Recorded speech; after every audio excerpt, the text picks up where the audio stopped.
Saint Hugh of Chateau Neuf, Bishop of Grenoble, 1132, Grenoble, Gaul.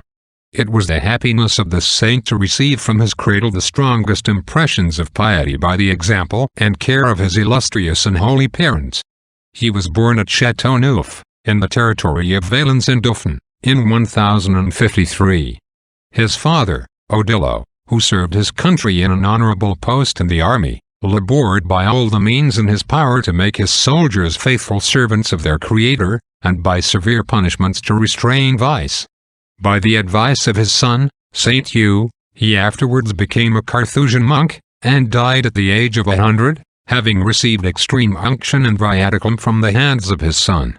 Our saint likewise assisted, in her last moments, his mother, who had for many years, under his direction, served God in her own house, by prayer, fasting, and plenteous almsdeeds. Hugh, from the cradle, appeared to be a child of benediction. He went through his studies with great applause, and having chosen to serve God in an ecclesiastical state, he accepted a canonry in the Cathedral of Valence. His great sanctity and learning rendered him an ornament of that church, and he was finally made Bishop of Grenoble. He set himself at once to reprove vice and to reform abuses, and so plentiful was the benediction of heaven upon his labors that he had the comfort to see the face of his diocese in the short time exceedingly changed. After 2 years he privately resigned his bishopric, presuming on the tacit consent of the Holy See, and, putting on the habit of Saint Bennet, he entered upon a novitiate in the austere abbey of Chateau in Auvergne.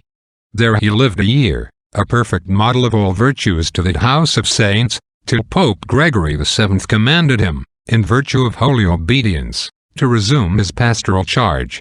He earnestly solicited Pope Innocent II for leave to resign his bishopric, that he might die in solitude, but was never able to obtain his request. God was pleased to purify his soul by a lingering illness before he called him to himself. Some time before his death he lost his memory for everything but his prayers. He closed his penitential course on the 1st of April in 1132, wanting only 2 months of being 80 years old, of which he had been 52 years bishop. Miracles attested the sanctity of his happy death, and he was canonized by Innocent II in 1134. Reflection.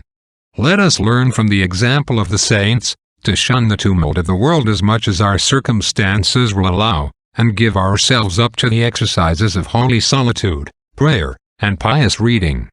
Amen.